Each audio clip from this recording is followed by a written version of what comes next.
former Navy helicopter pilot and a former Russian policy officer.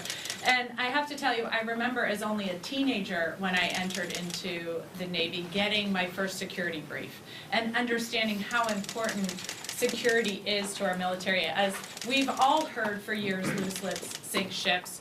And now we have at the top echelons of our government people who don't seem to understand the need for any national security. We even, as you heard, had a report that someone was in Moscow.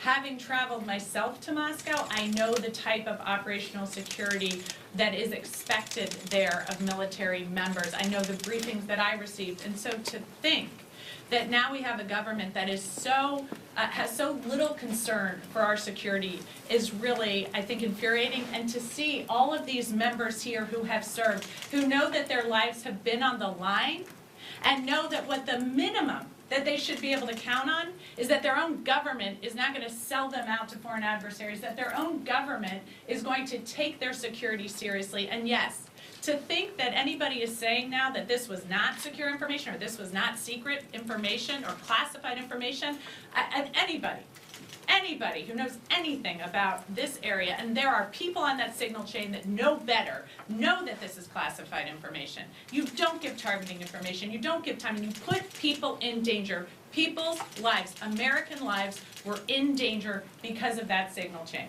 The thought that you would be in Moscow and that nobody would be monitoring your text chains or that nobody would have access to that is really ludicrous at this day and age. I don't think anybody buys that either. So to think now that this is going to go uninvestigated or that Armed Services is not going to hold a hearing on this in the House is really, I think, completely disregarding what just happened, the danger of the situation, and the sense that I think we all have that if this has been reported on, we need to know what else is going on, because somebody's got to clean house at the White House. And it's obviously not going to be the president, who is now up to his old trick, so I'm declassifying it. Well, too late, buddy, right? Like, this was classified information. This put lives in danger. An investigation needs to take place. That is what we are calling for. And I think the House Armed Services Committee needs to hold hearings on this and get to the bottom of it so no more service members are put in danger. So I'm really glad to be here today. And with that, I am going to turn it over